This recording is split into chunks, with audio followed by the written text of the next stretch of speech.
Monde. Bienvenue sur le 21e live de Pitchmaster Psycho. Je suis trop contente de pouvoir dire ce chiffre en fait, pour être honnête, c'est assez incroyable. Quand j'ai commencé à faire des lives il y a quelques mois, je m'attendais vraiment pas à en faire autant et à ce que ça puisse vous servir autant. Donc aujourd'hui, je vais accueillir Lilou qui va nous parler du coup du master. Alors je vous redis bien exactement comment ça s'appelle. Voilà, psychologie clinique. Attendez. C'est ça. Psychologie clinique, psychopathologie et psychologie de la santé, parcours violence, risque et vulnérabilité, psychologie criminologique et victimologique. On adore ces longs noms. Alors, je t'ajoute. Je viens de te voir passer. Bonjour tout le monde. Ça fait plaisir, il y a vachement de monde. Alors, attendez. À chaque fois, je me demande comment on fait pour inviter des gens. Voilà, c'est là. Est-ce que vous m'entendez bien? Donc, Lilou nous rejoint.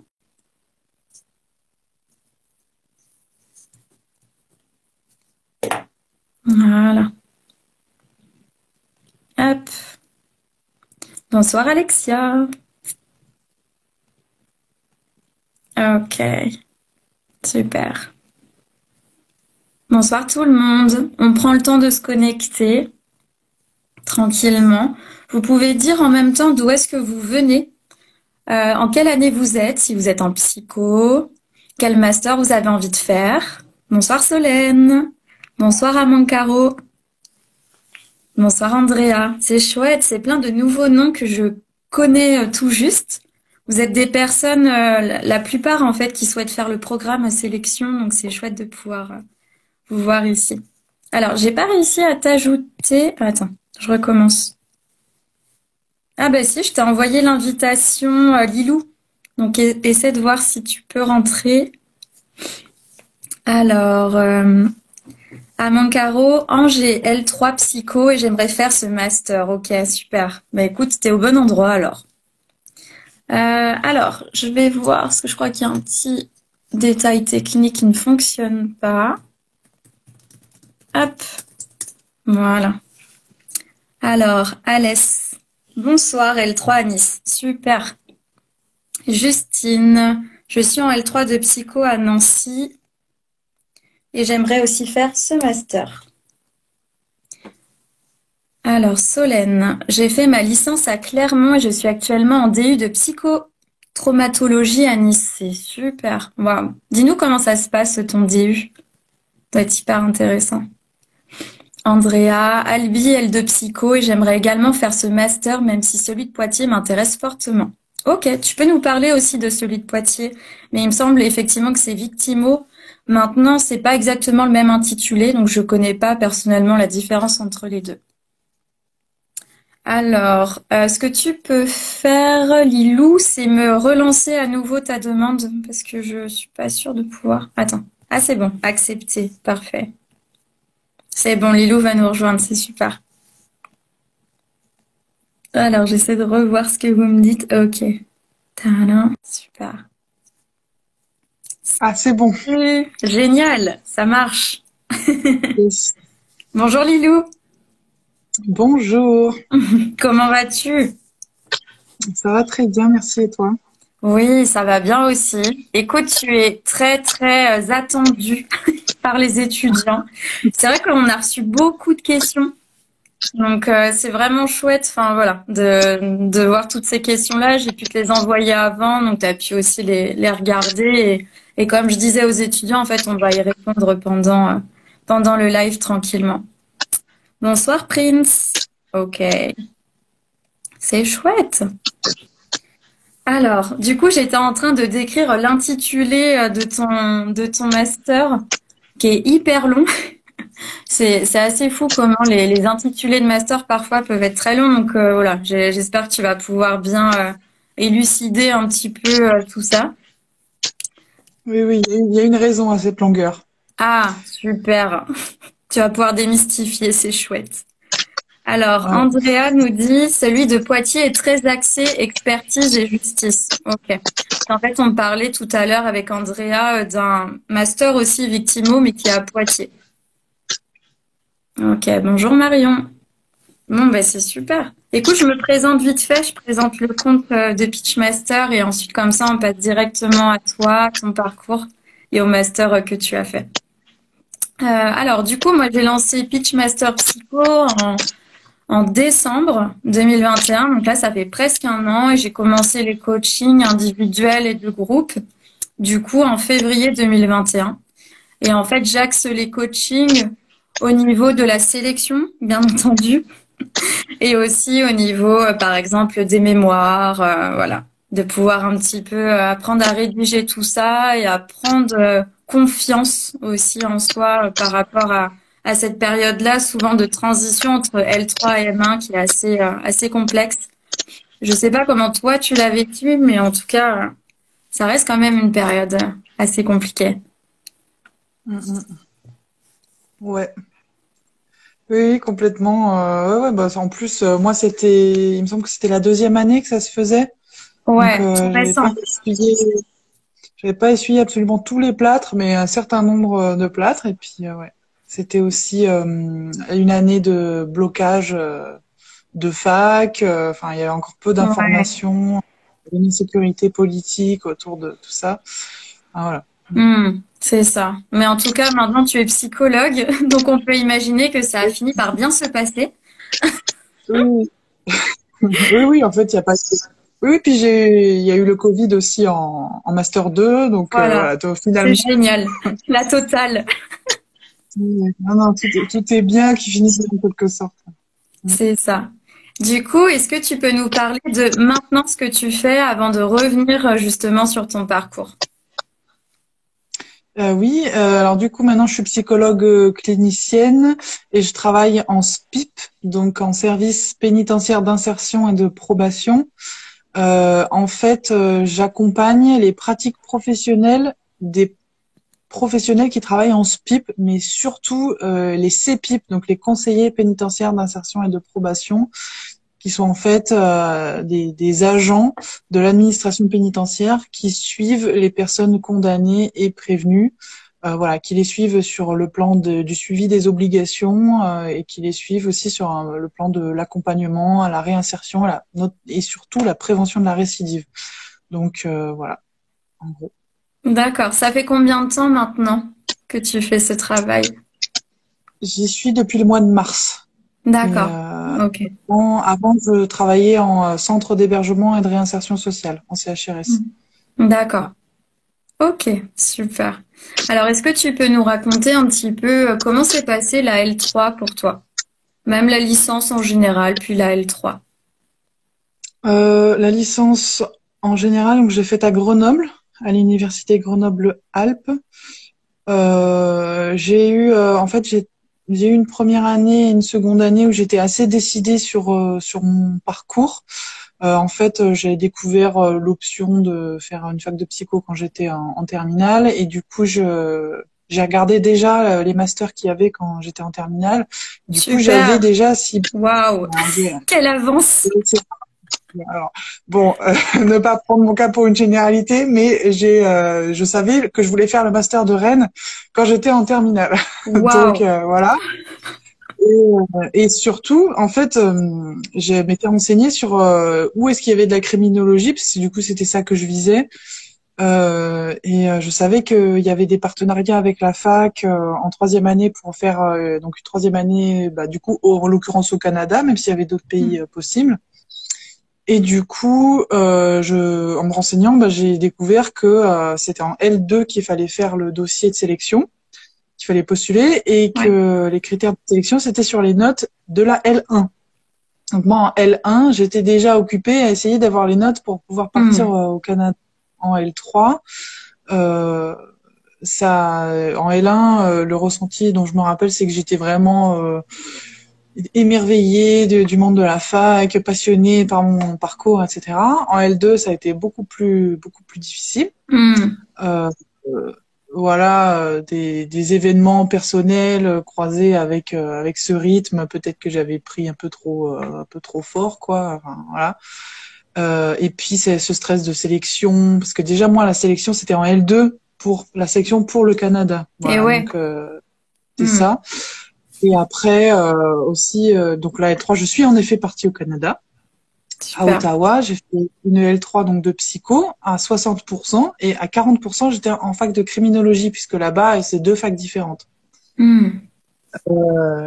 Et donc c'était d'un point de vue académique, c'était une expérience enfin, incroyable, super, etc. Ça m'a beaucoup plu. Mais par contre, ouais, du point de vue humain, c'était une expérience assez compliquée de partir un an comme ça. Et donc moi, le contexte de la sélection, j'étais au Canada, j'ai eu aucune information. Voilà, Ok. donc parce que moi j'étais au Canada, voilà, j'ai rien reçu, j'ai dû le faire par moi-même. Et c'est en fait le groupe de sélection L3 M1 Ouais, psycho en France, ce c'est qui a été super. ma source d'information. Ouais, Hmm. voilà. Et donc pas mal de stress au Canada pour en fait avoir, je m'étais mis en tête d'avoir une certaine note pour que sur la licence, j'ai une moyenne qui correspondait à ce que je voulais pour entrer en master. Donc je m'étais mis cette pression-là de la note beaucoup. Et Hmm. voilà, et ça a eu un effet sur comment j'ai vécu ma sélection et ma L3, quoi, clairement. D'accord. Et donc, du coup, pour ta sélection, tu n'as postulé que à Rennes ou tu as postulé ailleurs dans d'autres masters? J'ai postulé dans tous les masters criminaux ou affiliés criminaux de France, sauf Reims, parce que j'avais pas connaissance qu'il existait. Donc j'ai postulé à Grenoble, ma fac d'origine, qui est psychocriminaux aussi, Rennes, criminaux. J'ai postulé à Lille, justice, à Nancy, qui est psycholégal, et à Poitiers, qui est criminaux aussi. D'accord. Enfin, du coup, maintenant, je disais que c'est victimo. Bon, moi, je le savais pas. Ça a peut-être changé, du coup. Ok. Et si tu devais justement un petit peu définir les termes pour les étudiants qui connaissent pas trop entre criminaux, victimaux, justice, qu'est-ce que ça voudrait dire dans le monde du coup des masters? Mm. Pff, En gros, alors, avec tes termes à toi, hein, sans... pour moi, mais du coup, comme j'ai pas fait les masters de psycholégal Hmm. et psychojustice, ben, peut-être que je vais dire un peu des bêtises, donc voilà. Mais pour moi, la criminologie, c'est plutôt centré autour du passage à l'acte, de ce qui va expliquer un parcours délinquantiel ou une sortie de parcours délinquantiel. Là où la psychologie et justice, ça va concerner toutes les institutions de justice. Hmm. Et la psychologie légale, c'est plutôt une discipline centrée, enfin, sur l'interaction avec la police et tout ça. Après, bon, je Oui. pense pas que ce soit vraiment ça Hmm. en France. Comment ça se passe vraiment? Mais Hmm. voilà. Je pense qu'il y a un peu de tout dans tous les masters. Ouais. Voilà. En tout Après, cas, ça permet quand même de voir un petit peu ce qui se dessine derrière ces mots-là, parce que finalement, quand on ne connaît pas, on mélange un peu tout ça. Hmm. ouais.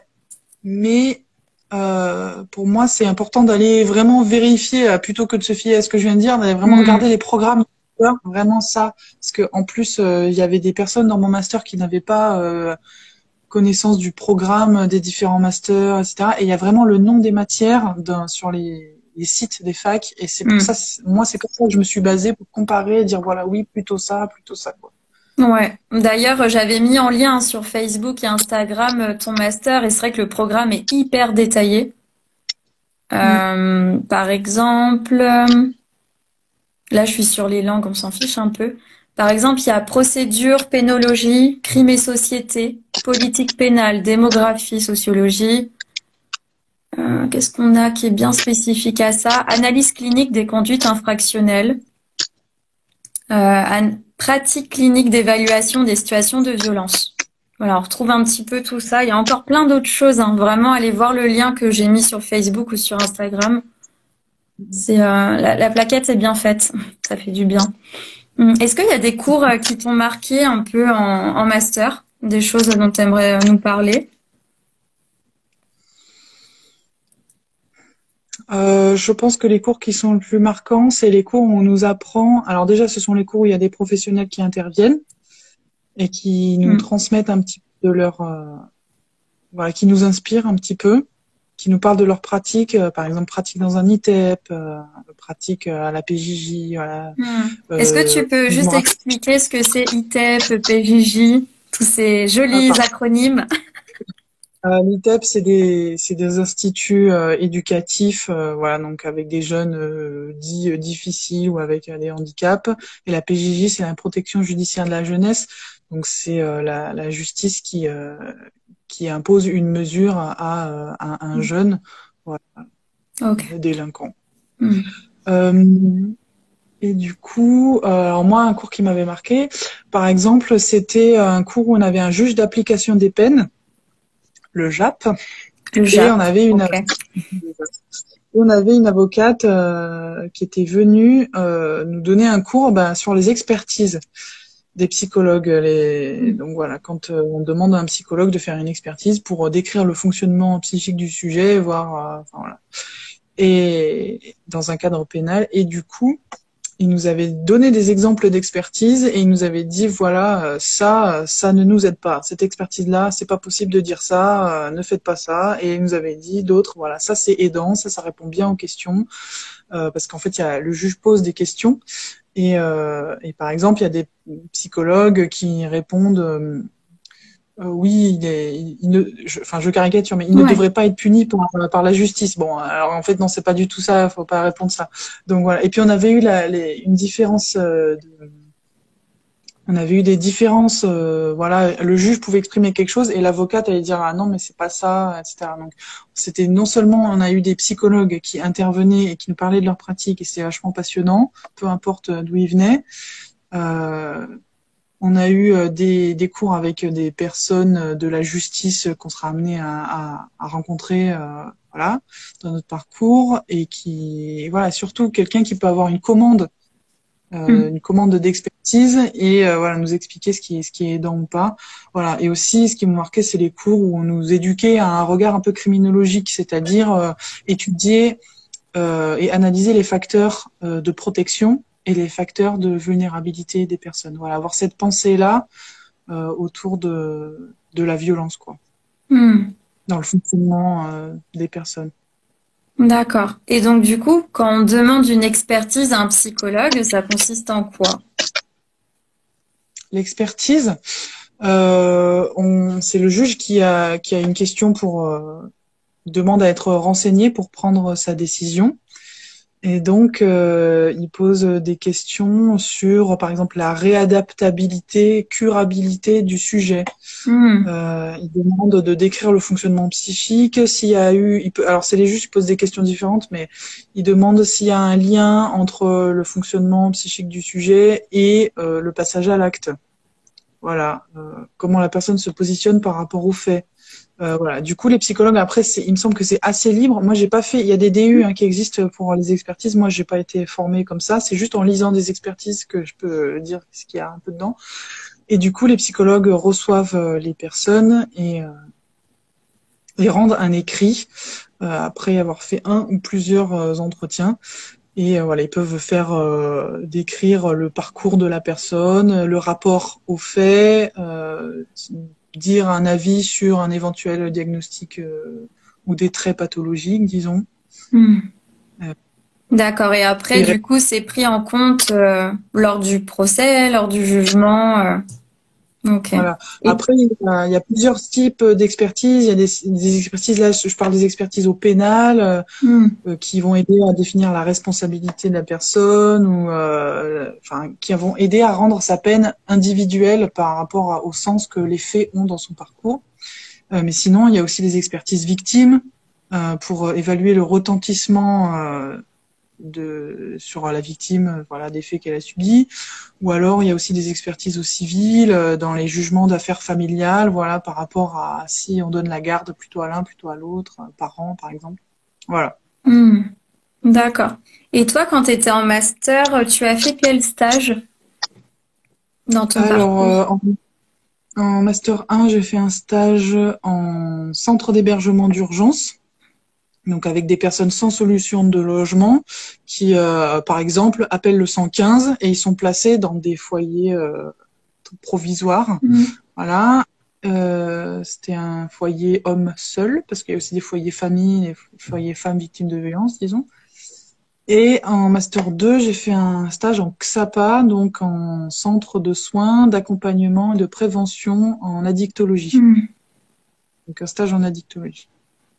D'accord. Et tu as trouvé ces stages comment? Tu voulais absolument faire des stages dans ces structures-là, avec des personnes qui ont ces problématiques, ou comment ça arrivé à toi?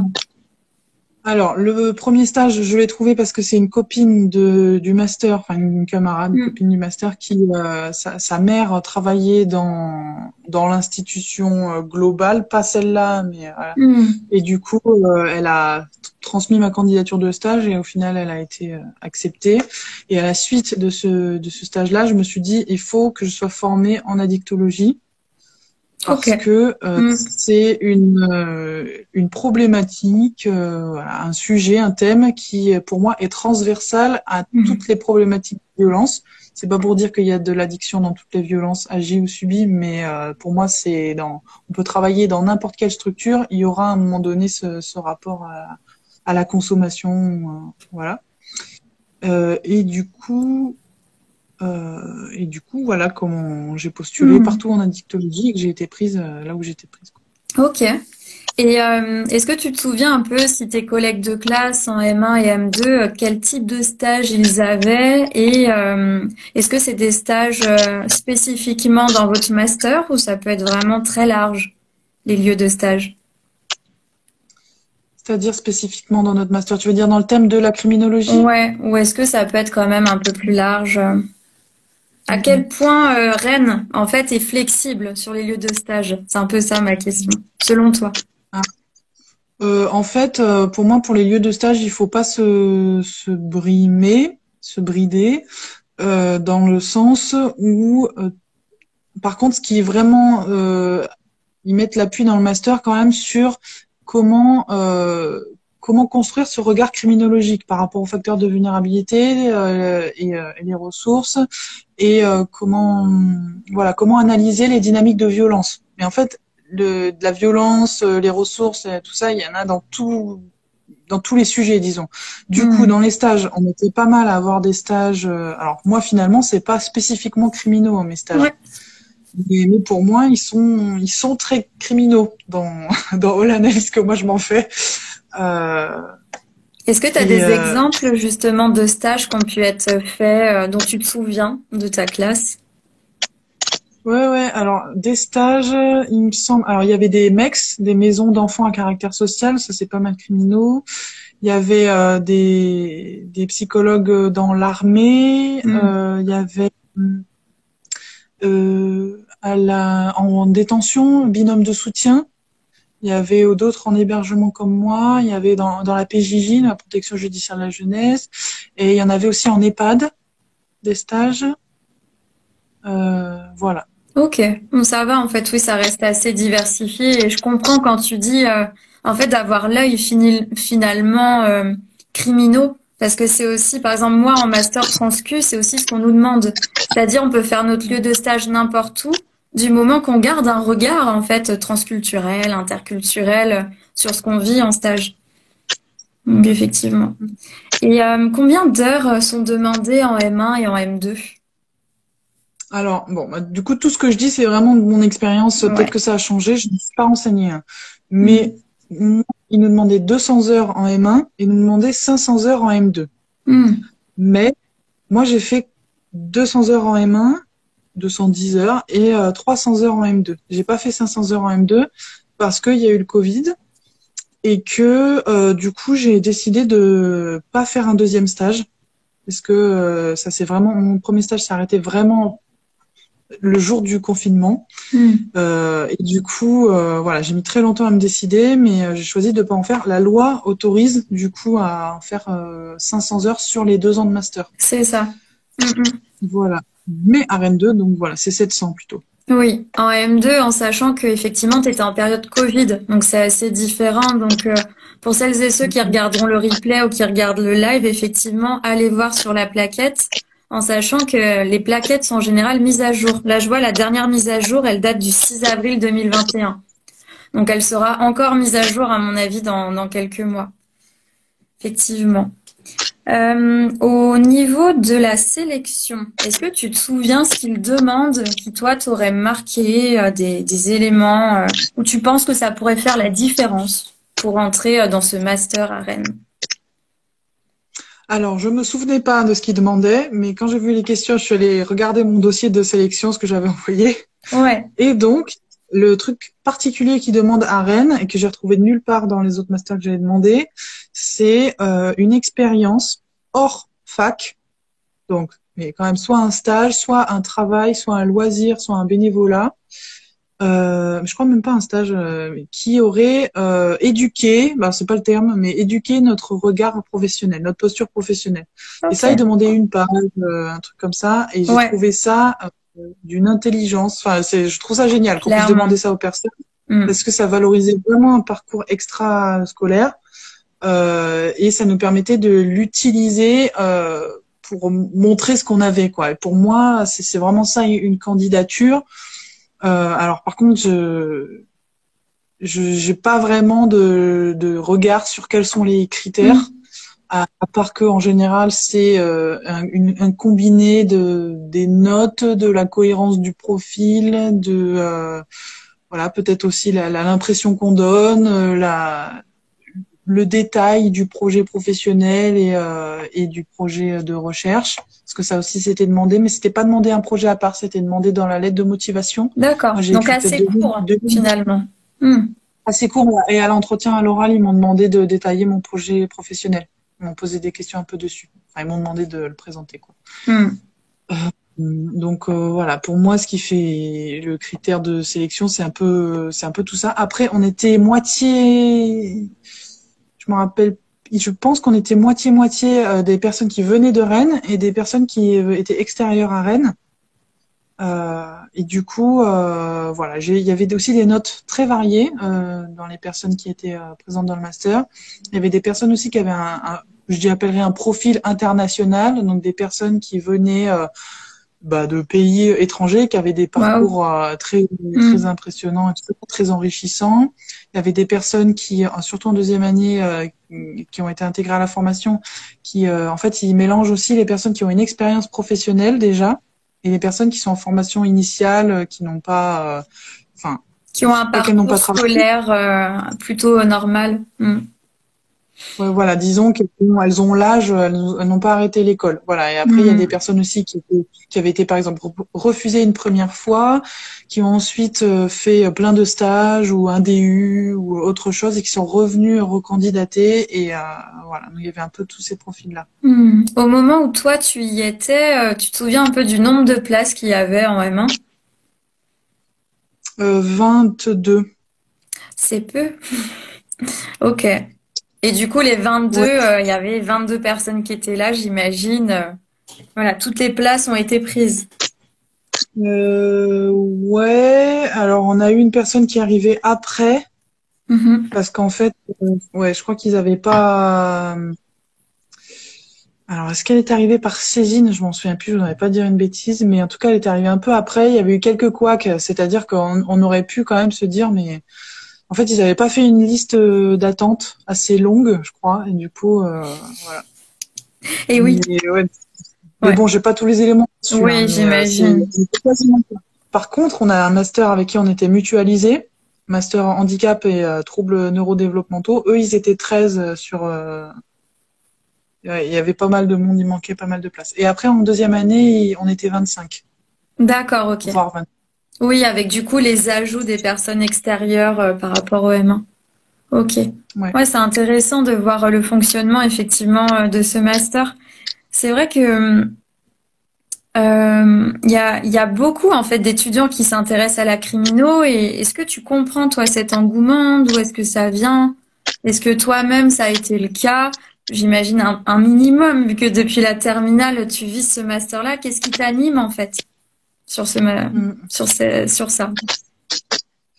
Comment je le comprends? Alors, moi, forcément, je vais un peu sortir des clichés, des trucs comme ça, mais je trouve qu'il y a quelque chose de tout de suite qui retient l'attention. Criminologie, on étudie la transgression. On étudie quelque chose d'assez sombre. Moi, j'aimais bien dire un peu hardcore. Hmm. C'est un peu rock'n'roll. Voilà l'image qu'on s'en fait, tout ça. C'est des institutions assez puissantes et assez mystérieuses Hmm. et assez Clairement. rigides. dans lesquels on peut être amené à travailler. Je veux dire la justice, les militaires, la police, gendarmerie, tout ça. C'est des institutions. Enfin voilà. Étudier des choses qui paraissent en tout cas incompréhensibles, comme le passage à l'acte ultra violent, les meurtres, enfin voilà, aussi au niveau sexuel, etc. Enfin des choses qui provoquent aussi dans le public beaucoup de réactions viscérales.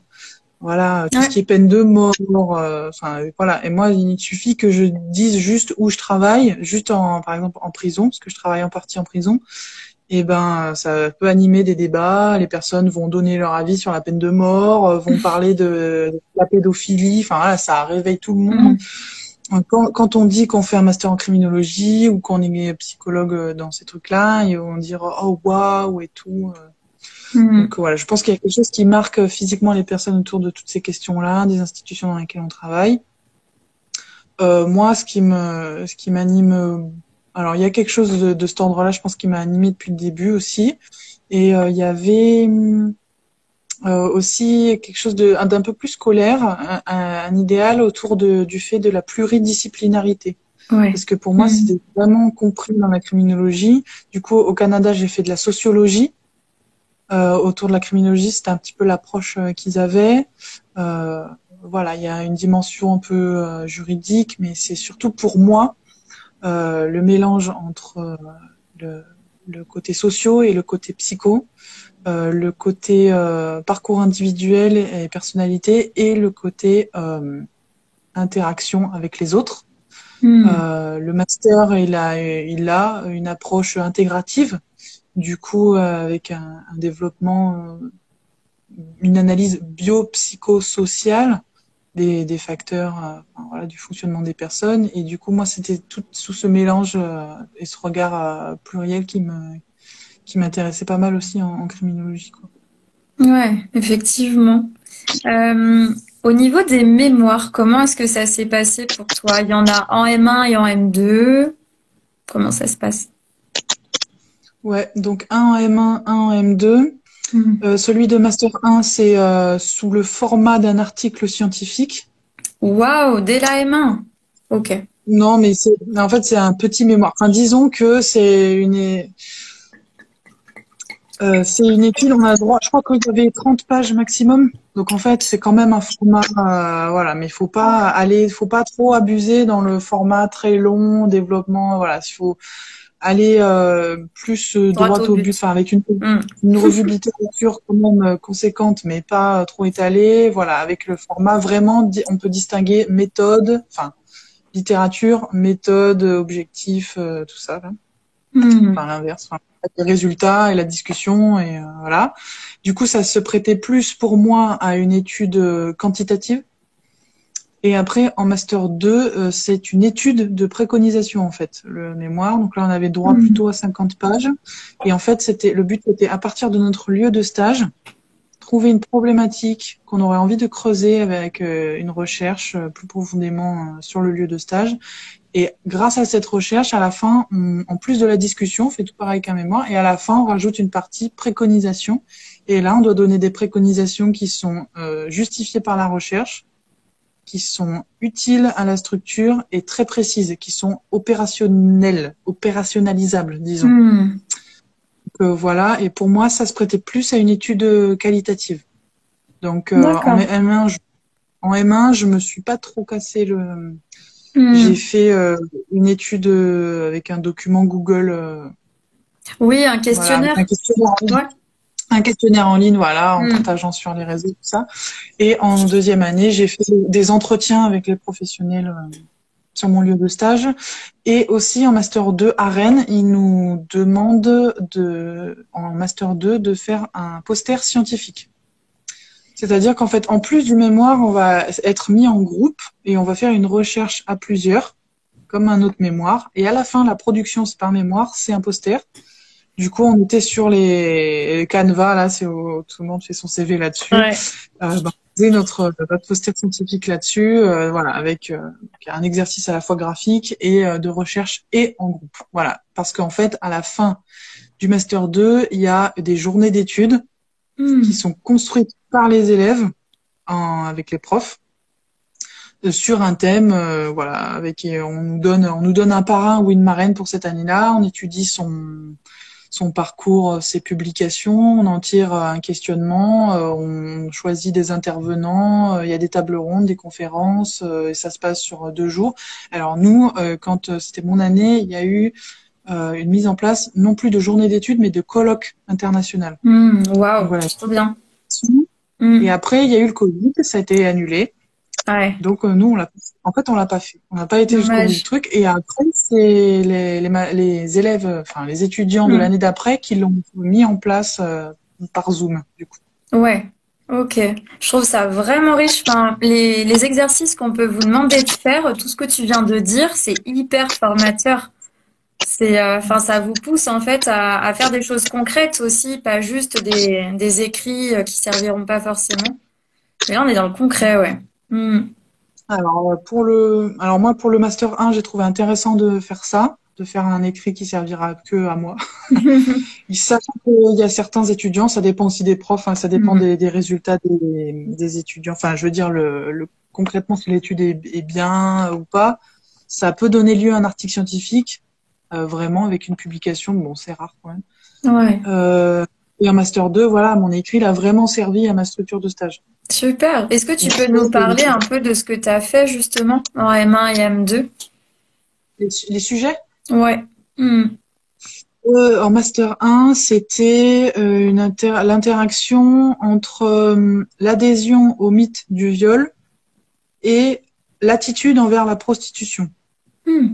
Voilà. Donc en fait, je prenais des échelles qui mesuraient l'attitude envers la prostitution et des échelles qui mesuraient l'adhésion au mythe du viol. Donc quand il y a telle situation, pour moi, c'est un viol, dans telle situation, c'est pas un viol, etc. Enfin, évaluer des croyances. Et du coup, j'analysais l'interaction entre les deux. Et le but, c'était de trouver comment dire, il y avait un modèle autour de l'attitude envers la prostitution comme étant plutôt un choix ou plutôt une victimisation de la personne, comme étant plutôt normal ou plutôt déviant. Ouais. Et du coup, on pouvait prédire ça avec l'adhésion au mythe du viol et tout ça. C'est hyper Donc, voilà. intéressant, c'est très actuel comme débat. Ouais. Et en plus, enfin pour moi, il y avait les modalités qui étaient très pratiques de faire ça, un questionnaire en ligne, d'utiliser un modèle scientifique peu connu, un sujet un petit peu touchy. Voilà, j'ai eu pas mal de réponses. Ça devait attirer les gens en fait. Ouais, je pense. Un sujet comme ça. Je pense que pour moi, ça a été important de prendre en compte la dimension. Ben voilà, j'ai des cours, j'ai un stage, j'ai un mémoire. Bah, faut prendre quelque chose qui soit faisable. Ouais, bah là t'insistes sur un point qui est hyper important et enfin je le vois justement avec les coachés que j'ai au niveau des mémoires qui veulent faire des thèses quasiment et je leur dis je fais en fait là c'est un travail de thèse donc fais attention parce que sinon en fait tu risques de pas rendre ton travail parce que tu auras pas fini donc c'est important de faire des travaux réalisables par rapport au temps qu'on a et à l'énergie qu'on peut y mettre, c'est clair, même si on est en master. Après, en deuxième année, ça portait sur les représentations des soignants en addictologie à propos de l'obligation de soins. Donc, l'obligation de soins, c'est une mesure, enfin c'est pas une mesure, mais c'est une obligation qui peut faire partie des jugements ou des contrôles judiciaires, enfin des personnes, voilà, ils ont un stade condamné ou pas encore condamné, et du coup, ce sont des personnes qu'on envoie en XAPA, en centre en addictologie, et ils sont obligés d'y aller. Et du coup, il y a cette interaction entre soins et justice. Peut-on obliger quelqu'un à se soigner? Mystère. Ouais, Voilà. j'adore, tu prends que des sujets hyper touchy, j'adore. Je trouve ça bien. Non, Tu c'est n'as pas bien. entendu encore le sujet du poster. Ah, le vas-y, poster, dis-nous. c'était les jugements moraux et pénaux de la transmission du VIH. Ok. Parce que Ouais. on peut être condamné. On peut être condamné. Il y a eu des condamnations, quelques-unes en France, par rapport à une transmission de VIH. D'accord. Voilà. Si c'est fait de manière entre guillemets volontaire ou non. c'est Et ça. un peu à Et quel du coup, point ça peut être condamnable. c'est ça, condamnable sur le plan moral et ou sur Hmm. le plan pénal. Donc les gens disaient, enfin, en gros, on a fait un recueil des représentations avec une tâche d'évocation. Donc voilà, il a fallu trier tout ça. C'était un gros travail parce qu'on avait 1000 mots à trier. Hmm. Euh, on avait des questionnaires aussi. Et en gros, oui, voilà, on a fait des vignettes aussi, voilà, avec des situations, en gros, Ok. avec des acteurs. Est-ce que la personne, elle l'a dit, enfin, il y a eu un rapport sexuel sans protection. Elle a dit qu'elle avait le VIH, elle l'a pas dit. La Hmm. personne, enfin, voilà, il y avait plusieurs situations. Et du coup, oui, c'était intéressant. Mais voilà, pareil, on aurait voulu en fait interroger plutôt des juristes, des Hmm. professionnels, et avec le Covid, on a laissé tomber, on a fait des questionnaires en ligne, et voilà. Oui, bah de toute façon, avec le contexte, enfin, vous pouviez difficilement faire mieux. Mais tes sujets sont hyper intéressants, enfin, je trouve. Ouais. Et est-ce que c'est ça un peu finalement le master dans lequel tu as été? C'est beaucoup de questions comme ça, éthiques, déontologiques, qu'on peut se poser? Je sais pas trop au niveau Hmm. du master. Par contre, c'est sûr qu'en master 2, la question qu'on nous pose beaucoup, mais déjà, en plus, je devrais mettre des réserves parce qu'en fait, mon master 2 s'est arrêté en mars. Je n'ai pas eu les cours d'avril, ni de mai, ni de juin. Ouais. Donc, Hmm. j'ai un master jusqu'en mars, en fait. Voilà. Donc, mais bon, bref. En tout cas, la question qui est beaucoup posée en master, en master 2, c'est la construction de sa posture professionnelle et la construction de sa déontologie et de son éthique. Ouais, il me semblait. Ouais, ouais. Euh, Ça et c'est transparaît beaucoup. Hmm. quand on est dans une situation, à quoi on fait appel, enfin, voilà. Donc, c'est Hmm. une construction. D'accord. Je continue en même temps, comme ça je peux lire les questions qui t'ont été posées. Est-ce que au moment de la sélection, tu as des conseils par rapport à l'oral? Des choses qui te semblent pertinentes à travailler en amont de l'oral? Alors, moi, j'avais été à l'oral avec un tracé plutôt clair au niveau de mon projet professionnel Ouais. et de mon projet de recherche. D'ailleurs, le projet de recherche, et mon projet professionnel, d'ailleurs, j'y suis allée, je savais que je voulais pas faire ça. Hmm. Mais j'ai menti. Ok. J'ai menti, mais c'est que Hmm. j'ai présenté quelque chose, voilà. Alors peut-être que c'est plus pour montrer qu'on a une détermination et qu'on a connaissance un peu des structures. Hmm. Voilà. Moi, j'ai été un petit peu depuis la terminale. Alors, il y a un peu un cliché qui serait que tout élève vous souhaitant faire une criminologie souhaiterait être psychologue en prison. Hmm. Du coup, ça, à mon avis, ça, il faut bien le travailler. Si on veut être psychologue en prison, on veut être quel psychologue en prison? Parce qu'il y en a plusieurs. Il y a les psychologues qui travaillent à l'hôpital, enfin qui travaillent pour l'hôpital et qui donc sont, disons, rattachés à l'établissement qui est dans la détention. Il y a les psychologues en SPIP, comme moi, qui font pas du tout de la thérapie. Il y a les psychologues du binôme de soutien qui sont pas du tout rattachés à la détention, qui sont rattachés à la mission de lutte contre la radicalisation violente. Il y a les psychologues PEP, psychologues des parcours d'exécution des peines, qui sont pas non plus dans de la thérapie, mais qui accompagnent dans les centres de détention et longues peines. Voilà. Donc ça fait 4. Et il y a aussi les psychologues de soutien au personnel, notamment surveillants. Donc Ouais. tout ça, si on veut être psychologue en prison, attention, qu'est-ce qu'on veut faire? Il y en a 5 déjà. Et qui font des tâches très différentes. Et je trouve que entre quelqu'un qui sait ça ou pas, ça fait une grosse différence. Ah Voilà, bah qu'un prof clairement. pourrait se dire, oh, super, Ouais. encore un qui veut faire psy en prison. Bon. Et on a souvent la représentation du thérapeute. Et ça, en master, ils ont essayé de beaucoup nous éloigner de ça. Un psychologue clinicien n'est pas obligé de faire que de la thérapie. Euh, on peut être psychologue clinicien et faire autre chose. Moi, mon travail, j'estime qu'il est très clinique, mais c'est pas de la thérapie. Hmm. Euh, voilà. Et du coup, il y a un petit peu ces représentations de l'étudiant en psycho. Je vais être thérapeute, je vais Ouais. faire du soutien psychologique, etc. Eh ben non, vous êtes pleinement psychologue si vous faites pas que ça. Non. Hmm.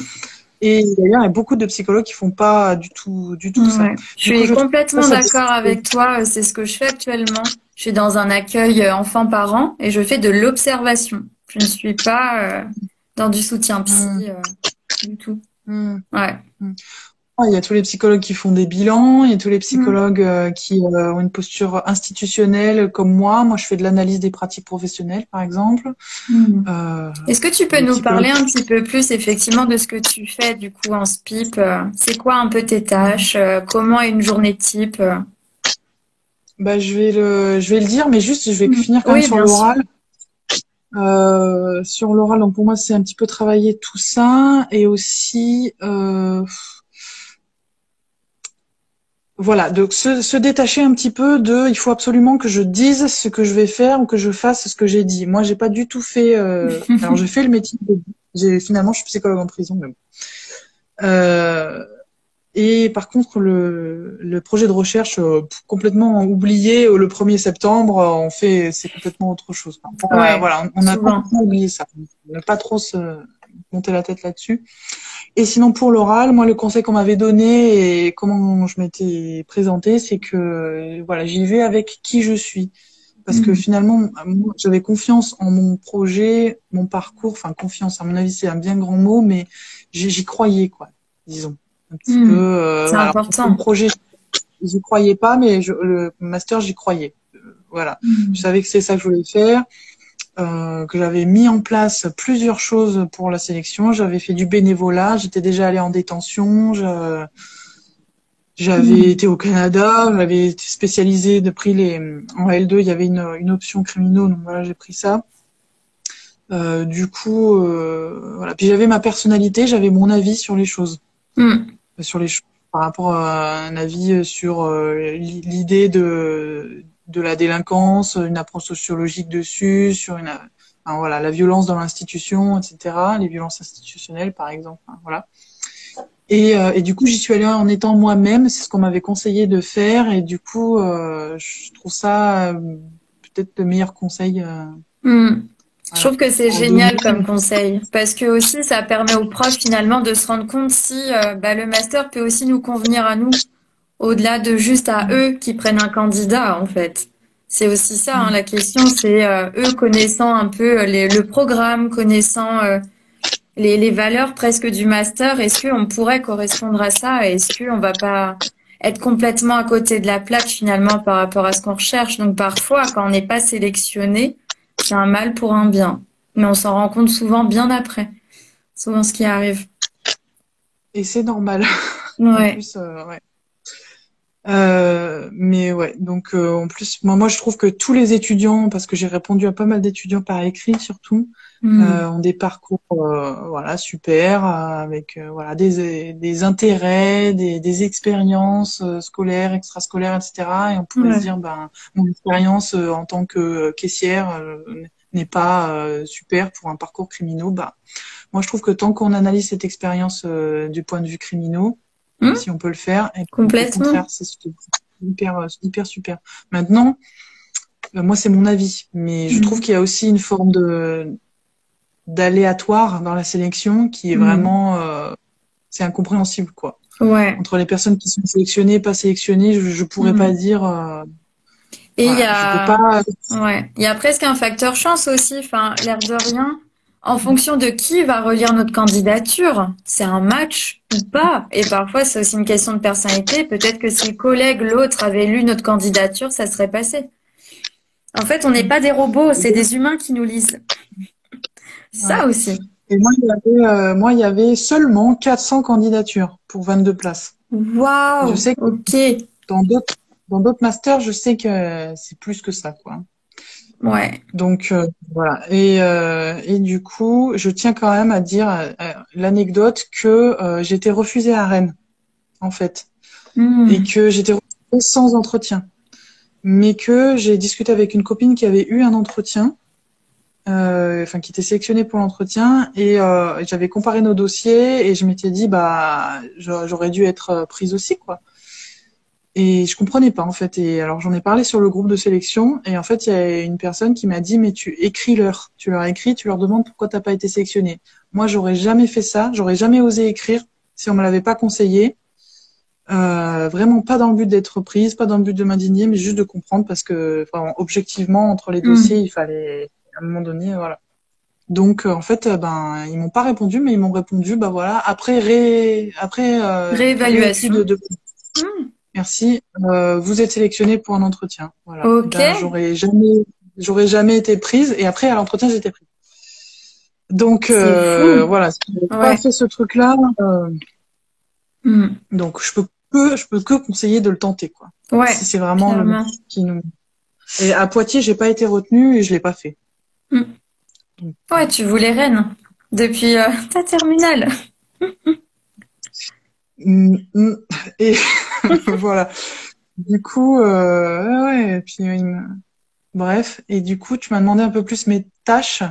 Où est-ce que tu Euh, fais actuellement en tant que psychologue en SPIP? Hmm.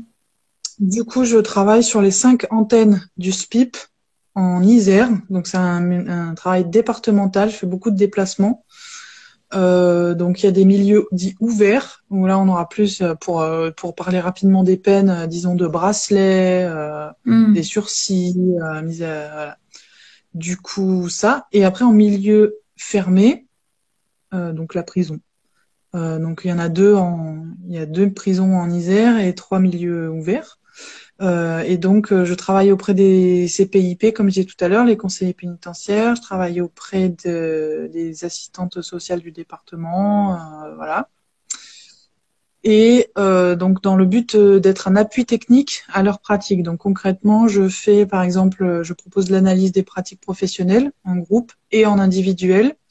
Les professionnels peuvent me solliciter sur des dossiers compliqués ou un profil dit psy. Voilà, donc du suivi des situations. Je participe aussi à l'élaboration des prises en charge collectives. Donc élaboration, recrutement des personnes, participer au groupe, parfois animation du groupe et débriefing du groupe avec les professionnels. Je peux aussi rencontrer les personnes placées sous main de justice.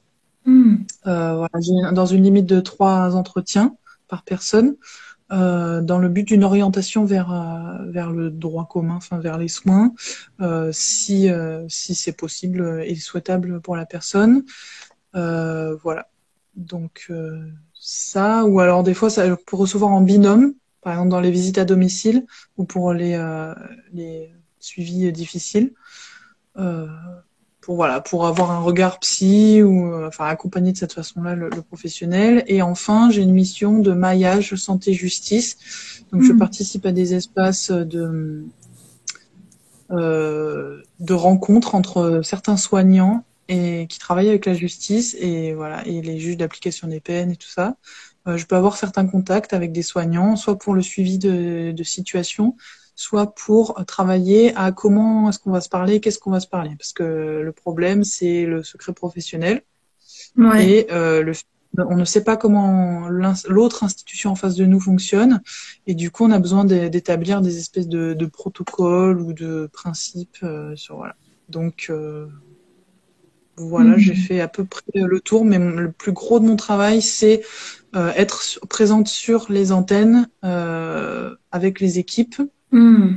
Il y a des réunions aussi, on étudie des profils difficiles, voilà, avec présence du cadre, présence de plusieurs CPIP et le psychologue. Euh, voilà, donc le gros de mon travail, c'est un accompagnement, voilà, suivi des situations, formation, ou pas, enfin c'est pas vraiment des formations, mais prise en Hmm. main d'outils, analyse de sa propre pratique professionnelle en groupe, en individuel. Et du coup, ça prend pas mal de temps de préparation, de lecture, et finalement, moi, je considère que c'est plutôt un luxe, que ça fasse partie de mon travail, de Ouais. continuer à me documenter énormément, parce que sinon, je peux pas faire des interventions sur tous les sujets qu'on me demande. Voilà, les sujets auteurs d'infractions à caractère sexuel, violence conjugale, violence tout court, addicto, Hmm. psychiatrie, Ouais, c'est très précarité. diversifié. Hmm. Mm, Et voilà. qu'est-ce qui te plaît le plus, toi, dans les missions que tu as actuellement? Euh, alors là, en ce moment, je suis un petit peu recentrée sur l'analyse enfin recentrée. L'analyse des pratiques professionnelles, j'ai pas été formée Hmm. officiellement. Du coup, c'est moi qui prends à droite à gauche. Et du coup, je trouve que c'est assez passionnant comme espace. Moi, globalement, ce qui me plaît le plus dans mon travail, c'est la rencontre avec les professionnels. Il y a plein d'enjeux autour de la présence du psychologue. Est-ce que ça veut dire des pratiques, Mm. voilà, des professionnels?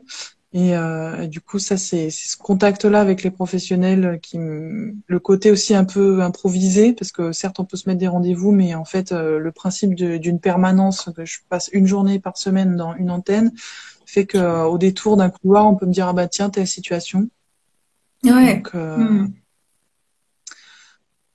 en fait, moi, ce qui me plaît le plus dans mon travail, c'est aller vers.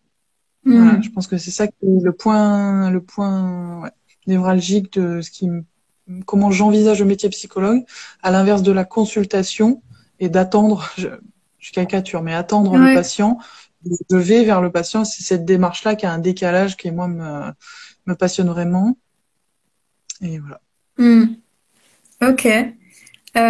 Pour celles et ceux qui nous regardent encore, n'hésitez pas à poser des questions, parce que là, on arrive sur la fin du live. En tout cas, je trouve que c'est très complet. Enfin, t'as vraiment un parcours hyper riche et je trouve en fait que, en tout cas, moi, je sens vraiment ta détermination.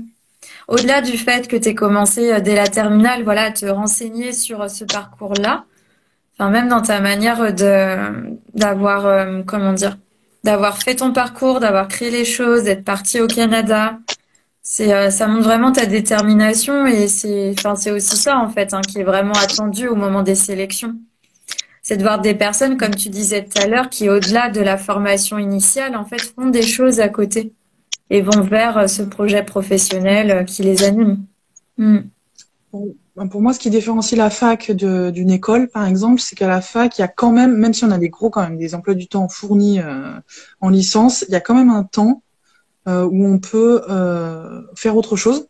Mm. Et ce temps de faire autre chose, ben, que ce soit, j'ai envie de dire malheureusement parce qu'on est obligé de travailler, parce qu'il y a ça quand même qui entre en ligne de compte. Aussi, il y a pas mal d'étudiants en psycho qui ont 30 ans, des enfants, Ouais, etc. Enfin, faut clairement. dire qu'ils font des études à distance, car Rennes 2, il y a la licence à distance aussi. Donc, enfin, Mm. voilà, donc il y a plein de profils, possibilités différentes, il y a plein d'expériences différentes, et pour moi, c'est vraiment ces expériences singulières qui sont à valoriser sur le plan criminel. Et voilà, moi, c'est un petit peu ça que je Ouais. retiens de tout ça, quoi. Mm. Parce que moi, c'est vrai que c'était mon fonctionnement, ça me rassurait de pouvoir dire que j'avais fait bénévole en détention avant, que j'avais pris l'option, que j'avais eu les notes, que j'avais été sélectionnée. Enfin voilà, moi c'est ça a été ma sécurité, ma façon de le faire. Mais il y a Mm. aussi beaucoup d'autres façons de le faire. Mais c'est vrai que moi j'aurais plutôt tendance à dire plus tôt on s'y prend dans se renseigner et plus tôt on peut avoir une idée de ce qui serait mieux pour nous Mm. comme démarche à suivre. Parce que, finalement, ouais, ça passe. Je trouve que ça passe un peu vite. Enfin, si c'est en L3 qu'on se questionne sur qu'est-ce que je fais pour C'est renforcer mon tard. dossier Ouais. pour le master, bah ouais, ben là par contre, ouais, objectivement, je trouve que c'est un peu tard. Mm. Mais ça empêchera pas une sélection. Oui, Enfin, voilà. c'est sûr.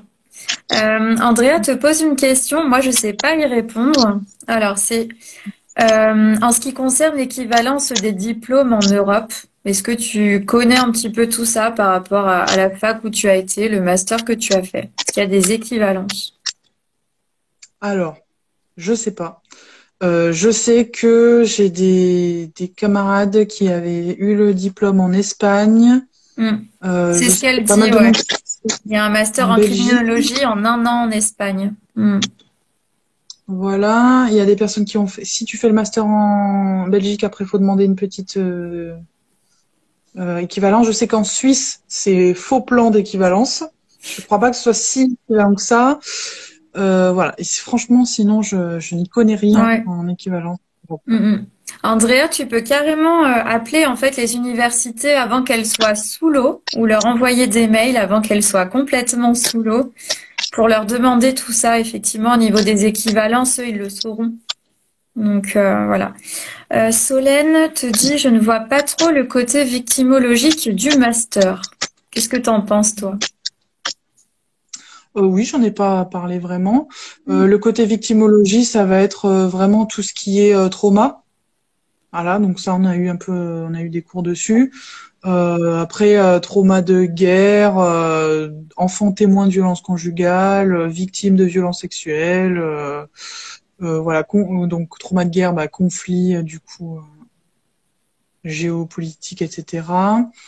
Donc là, une approche traumato. Après, on- diviser la criminologie et la victimologie, c'est, ça a peu de sens dans le sens où, voilà, il y a une interaction entre le côté auteur et victime Hmm.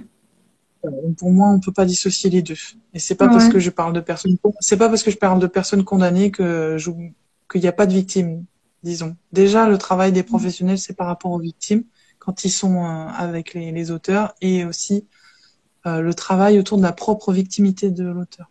Hmm. Effectivement. Moi, je le vois surtout au niveau du dernier semestre de Master 2, où il y a effectivement intervention victimologique. Donc là, j'imagine, c'est des interventions de professionnels extérieurs spécialisés Mm. là-dedans. Et Après, ça ressort complètement pas tellement, sinon. oui, en fait, la crimino dans ce master-là, elle est vraiment au second semestre du master 2 Hmm. et moi, et ça s'est arrêté en mars. Et oui, du coup, Donc, toi, tu l'as moins eu, effectivement. moi, j'ai moins eu que les autres années. Après, voilà. Après, il y avait des personnes qui avaient, parce que j'ai vu une question un peu là-dessus, il y avait des personnes qui avaient plus des projets victimaux, ouais, Hmm. complètement. Enfin, plus typés victimaux, par exemple, travailler dans un centre d'information de droits des femmes, etc. Ouais.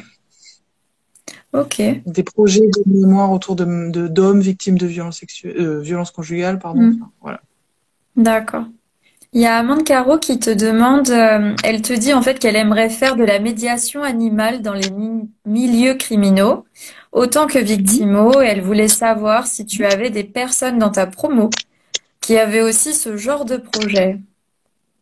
Oui, alors il y a eu un poster scientifique de la promo et que vous pouvez peut-être trouver, je sais pas, je suis peur de dire une bêtise, mais en tout cas aller chercher sur le site de l'AEPCVR2, qui est le site de Je la fac de l'écris Rennes 2.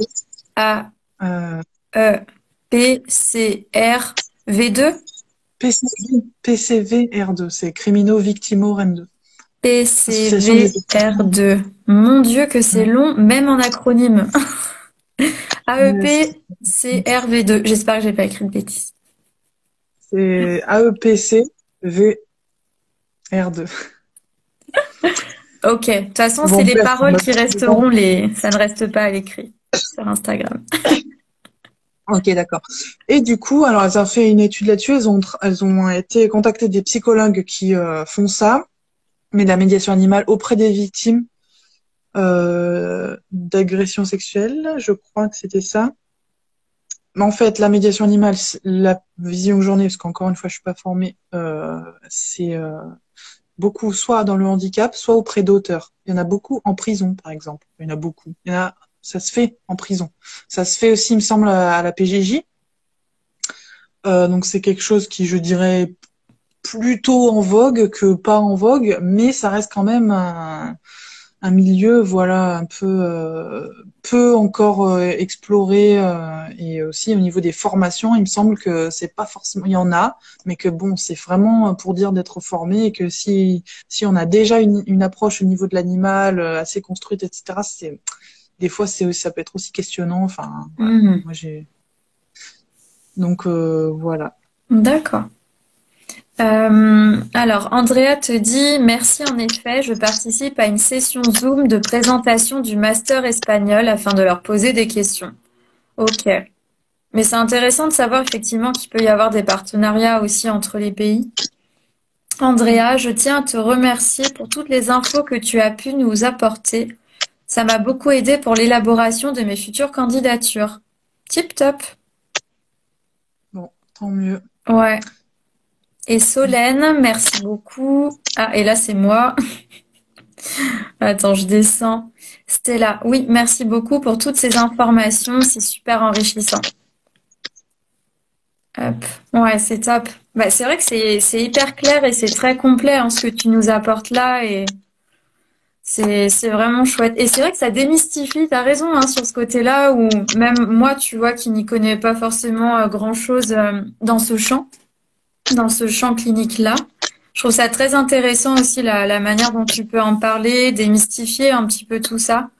Et effectivement, parler de la posture du psychologue, de montrer que bah on peut être psychologue de manière très différente en fonction des endroits où on est. Et, voilà, on n'est pas attendu sur les mêmes choses. Et je trouve ça chouette, en fait, ça élargit encore plus le métier de psychologue, tout en le spécialisant en même temps, tu vois, dans des choses. Ouais. Et ben en plus, tu vois, toi, t'es en interculturalité du coup? Ouais, ouais. Là, j'ai Et terminé mon master interculturel, ouais. d'accord, ok. Mm. J'ai été un petit peu formée, mais du coup pas autant que toi, mais à l'approche interculturelle, J'ai vu dans tant ton en Canada. master, il y a un cours là-dessus, c'est chouette. Alors oui, mais en fait c'était pas dans le master, j'en ai fait Ok. surtout. Enfin, oui, il y en avait dans le master, ok, mais j'en ai fait au Canada, j'en avais fait avant, et là récemment j'ai fait une formation sur l'approche interculturelle, enfin plutôt même Mm. ethnopsychiatrique du psychotrauma dans le Ouais. cas de la radicalisation violente. Et du coup, je trouve que dans toutes les personnes condamnées ou victimes ou quoi, il y a une énorme importance de l'approche interculturelle qui est complètement, voilà, faut y aller, il faut absolument la développer. Alors, je sais pas Mm. trop comment moi m'y prendre de mon de mon petit point de vue, mais déjà cette formation que j'ai faite récemment, a vraiment appliquée à même pas mon champ parce que je travaille même pas dans la radicalité violente finalement, mais Mm. indirectement, disons. Et ben c'est vraiment super, ouais, c'est super lié pour moi. Ouais, ouais, ouais. On a eu pas mal de cours aussi sur d'intervenants extérieurs qui nous parlaient de la radicalisation, effectivement.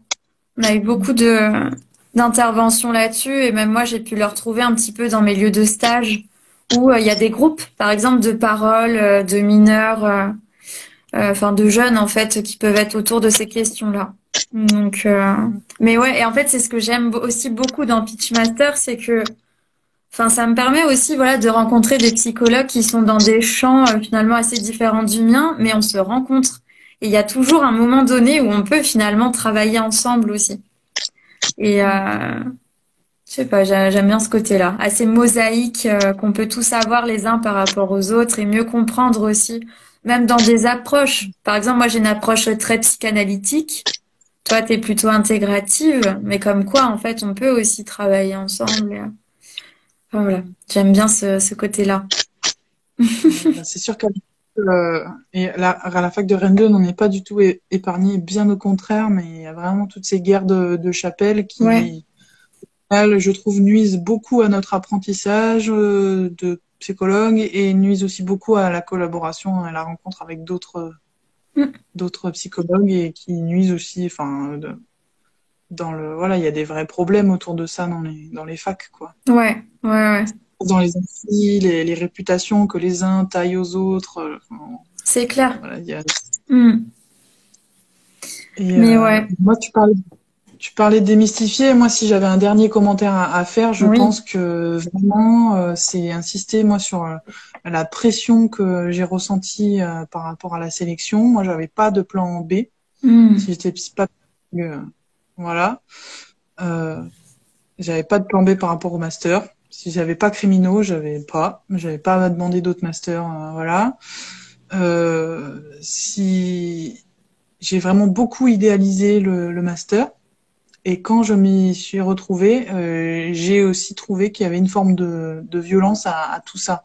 Voilà, Mm. dans tout ce qu'on nous demande, l'institution dépendre de la fac, être étudiant, ça peut être violent à plein de moments pour plein de raisons.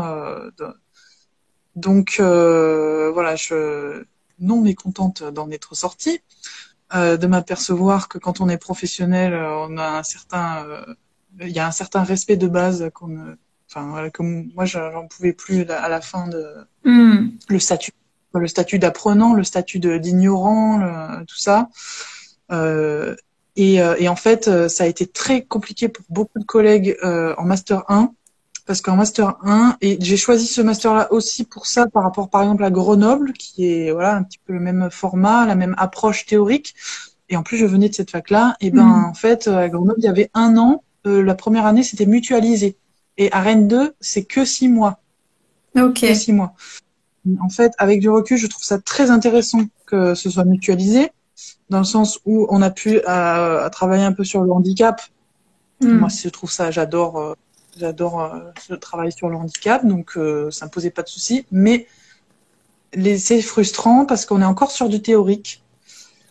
Surtout le premier semestre, on est encore sur des cours qui ressemblent un peu à ceux de la licence. On pensait qu'on allait se spécialiser en criminaux, aborder les sujets et tout ça. Et ben non, on dirait que les profs, ils reposent jusqu'à la dernière minute.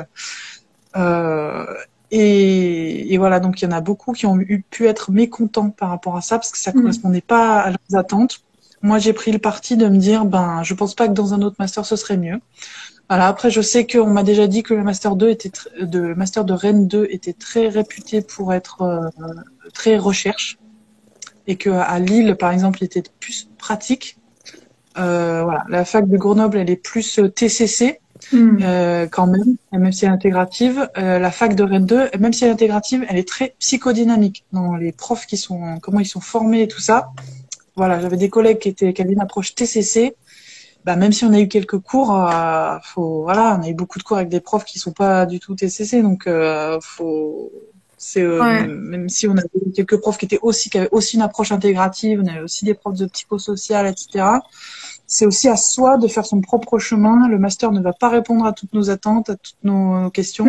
Et pour moi, la fac, c'est certes un noyau qui nous permet de nous former, mais pour moi, la meilleure formation, c'est par soi-même et par l'expérience aussi. Ouais, les lieux de stage aussi.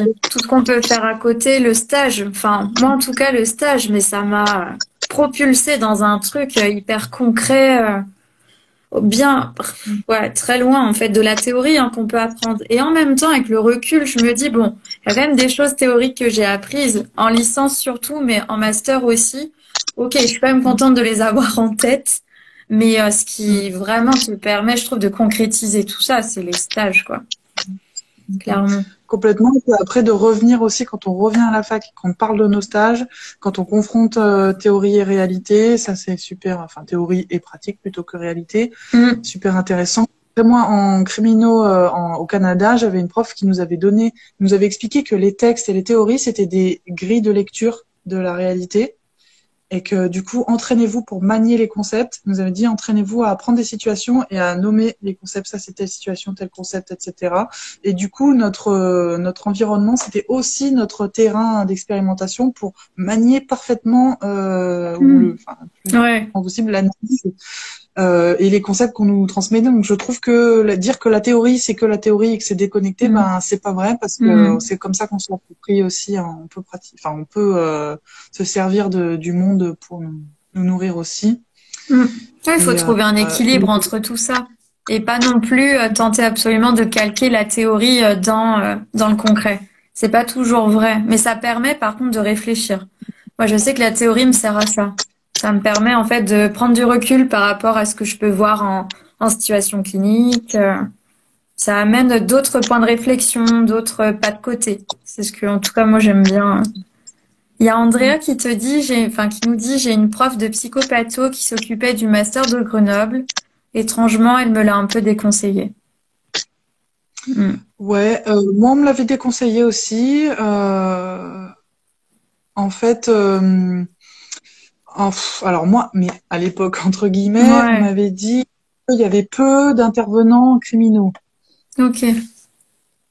Voilà, que du coup, il y avait plus d'interventions, il y avait des interventions en gériatrie, des choses comme ça, parce qu'ils n'avaient pas assez d'intervenants. Mais moi, franchement, ça, c'est vrai. Oui, donc à voir si ça a évolué là-dessus. Mais en fait, c'est ce que tu disais tout à l'heure, et je te rejoins là-dessus, c'est au-delà de nos profs et de nos cours qu'on a, en fait, c'est vraiment les interventions des professionnels qui sortent un peu du cadre universitaire, qui nous font beaucoup de bien en règle générale, pour nous confronter un peu plus au concret, ouais. Ouais, et puis qu'est-ce qu'on fait de cette formation? Moi, si vous aviez interrogé un certain nombre de mes camarades de master, vous aurez dit, filez ce master, il est horrible. Moi, je dis ça parce que on a une place en tant qu'étudiant en master, on est des apprenants professionnels, on n'est plus des pions dans un amphi. Et du Ouais. coup, on peut prendre la parole, on peut faire des remarques, on élabore. Alors, on n'est pas là pour démonter tout le temps le prof, mais on réfléchit. C'est la grosse différence avec la licence. Mm. Et participer, exister, et C'est dans les important. classes. Et vraiment, moi aussi, j'ai lu des choses quand j'étais en master qui m'ont tout complètement inspiré, fait énormément de bien. J'ai fouillé des choses de mon côté, Mm. j'ai enfin, eu des comptes, enfin, je sais pas. Mais voilà, ma formation à la fac, c'est seulement une petite partie de ma formation en tant que psychologue. Et Mm. je trouve que si on attend que la fac, Tout elle nous donne toutes les clés, sera ce pas sera une ça. déception. Mm. Ce C'est un qui est très, tremplin. très déroutant. Moi, je le vois comme ça, un tremplin, un peu quelque chose qui te permet de voir comment les choses fonctionnent. Mais après, c'est à toi, en fait, d'y aller. C'est à toi d'aller piocher, c'est à toi de chercher. Ce qui est déroutant, c'est que quand on n'a pas la pratique et l'expérience pour parler, alors il nous reste que la théorie et les cours et la fac, bah, des fois, elle nous laisse sans ça et du coup, on se sent vraiment à poil, quoi. Si on a ni Ouais. l'expérience ni la théorie, et ben, de toute manière, moi, j'ai souvent pas les réponses qu'on me demande. Le fait qu'on me demande Mm. une réponse, c'est aussi questionnant. Du coup, pour moi, c'est vraiment un apprentissage perpétuel. Ouais, complètement. Alors, Léa pose une dernière question. Est-ce que être partie à l'étranger, je suis à l'UQAM actuellement, c'est valorisé pour le master de Rennes 2? Oui, oui, tout à fait. Enfin, voilà. Surtout peut-être qu'à l'UQAM, tu fais de la criminologie, j'imagine. Enfin, si c'est pour poursuivre ce projet-là, oui, Mm. complètement. Ouais. Et Léa, on a répondu du coup à tes autres questions tout à l'heure. Tu pourras regarder le replay aussi tranquillement qu'on vient de faire avec Lilou. Ok, bah écoute, super, c'était vraiment hyper riche. S'il y a des étudiants qui ont d'autres questions après, je crois qu'on peut te contacter sur LinkedIn, il me semble. Je crois que c'était ce que tu m'avais Oui, dit. c'est ce que j'ai proposé. En tout cas, Ouais, écrivez-moi un petit super. message. Ouais, et après j'avais mis ton nom et prénom sur dans le visuel Instagram, donc les personnes peuvent te retrouver facilement. Merci beaucoup pour ton temps, pour tout ce que tu nous as partagé et je partage énormément de choses avec ce que tu dis aussi sur le système. Donc voilà, c'est vraiment chouette aussi d'avoir ton retour là-dessus et ben écoute, bonne continuation à toi et merci encore. Merci, merci Mm. d'organiser ça pour les étudiants. Et voilà, moi, ça me fait plaisir de Mm. voir ce que tu Très as bien. dit. Je réponds juste à la dernière question, j'en profite. Kaira qui demande, est-ce qu'il y a un impact si on n'a pas de stage? Alors un impact, c'est-à-dire pour la candidature de sélection en général, par rapport au M1, si tu demandes un stage, ça dépend. Alors là, pour le coup, ça dépend des masters. Il y en a qui obligent à avoir un stage. Il y en a qui ne veulent même pas que tu parles d'un futur stage, une promesse de stage. Il y en a qui s'en fichent. Donc toi, est-ce que tu te souviens un peu pour le master, ce qu'il disait?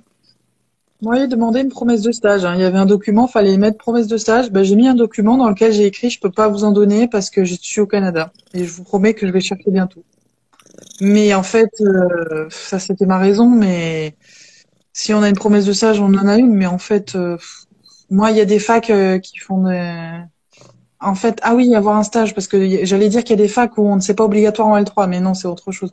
Non, pour moi, c'est Hmm. que si on n'a pas de stage, il n'y a jamais un facteur qui va être complètement rédhibitoire, quoi, dans la Hmm. sélection.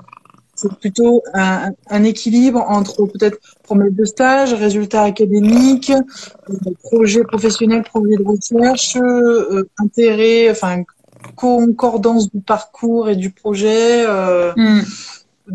enfin, expérience, enfin, voilà, tout ça quoi, plutôt que oula s'il y a pas de promesse de stage, alors là, c'est mort quoi. Ouais, Ça sera ouais, jamais comme clairement. ça. Faut tenter, en fait, et c'est ce que t'as fait. Si vous en avez pas et qu'il la demande absolument, bah tentez quand même. Je veux dire, votre dossier, s'il est bon. Enfin, voilà. Non, je trouve ça chouette que tu puisses dire ça aussi. C'est clair.